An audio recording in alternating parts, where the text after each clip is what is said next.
تلبینہ کیا ہے؟ جو، دودھ اور کھجور کی کھیر۔ اللہ کے حبیب صلی اللہ علیہ وآلہ وسلم کو تلبینہ پسند تھا، بالخصوص مریض کو بطور علاج کھانے کی ترغیب اللہ کے حبیب صلی اللہ علیہ وسلم ارشاد فرماتے۔ بی بی عائشہ صدیقہ طیبہ طاہرہ رضی اللہ تعالی عنہا سے روایت ہے، حضور پرنور صلی اللہ علیہ وسلم نے ارشاد فرمایا، تلبینہ مریض کے دل کو تسلی دیتا اور غموں کو دور کرتا ہے۔ اللہ کے حبیب علیہ الصلوۃ والسلام کے گھر والوں میں سے جب کوئی بیمار ہوتا، آپ صلی اللہ علیہ وسلم حکم ارشاد فرماتے اس کے لیے تلبینہ تیار کیا جائے۔ تلبینہ بیمار کے دل سے غم کو اتار دیتا ہے اور اس کی کمزوری کو یوں دور کر دیتا ہے جیسے تم میں سے کوئی اپنے چہرے کو پانی سے دھو کر گندگی کو دور کر دیتا ہے۔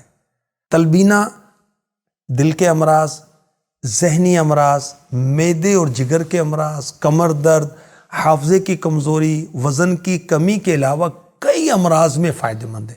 ہر عمر کے صحت مند افراد کے لیے بھی مفید ہے۔ اس کو بنانے کا طریقہ کیا ہے؟ دودھ کو ایک بار ابال لیں، بوائل کر لیں، اس میں جو یا اس کا آٹا شامل کر لیں، پھر چمچ سے چلاتے رہیں۔ جب جو دودھ میں مل جائے تو مٹھاس کے لیے شہد یا کھجور مسل کر ڈال دیں، کھیر کی طرح بن جائے گا۔ ٹھنڈی کر کے کھا لیں، فریج میں رکھ کر نہیں، نارملی ٹھنڈا کریں اور کثیر فوائد حاصل کریں۔ تلبینہ میں دودھ، کھجور اور جو شامل کیے جاتے ہیں، ان چیزوں کے فوائد بھی سنیں۔ کھجور میں مختلف غذائی اجزاء کے ساتھ ساتھ فینولک مرکبات، کیروٹینز، وٹامنز وافر مقدار میں پائے جاتے ہیں جو امیون سسٹم کو اسٹرانگ کرتے ہیں۔ دودھ اعضائے ہضم میں تیزابیت کا توازن جو ہے، بیلنس جو ہے، اس کو برقرار رکھتا ہے۔ دودھ قبض کشا ہے، پسینے اور پیشاب کے ذریعے بدن کا زہر خارج کرتا ہے۔ دودھ معدے کی تیزابیت اور سینے کی جلن کو دور کرتا ہے، رنگ نکھارتا ہے، ہڈیوں میں کیلشیم اور خون کو بڑھاتا ہے۔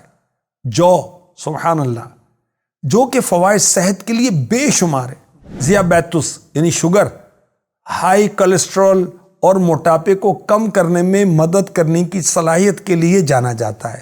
جو ہماری نسوں کے اندر جو خون کی روانی ہے، اس کی جو رکاوٹ ہے اس کو دور کرتا ہے۔ جو میں دودھ سے زیادہ کیلشیم اور پالک سے زیادہ فولاد پایا جاتا ہے، اس وجہ سے بھی تلبینہ کی اہمیت بڑھ جاتی ہے۔ سبحان اللہ۔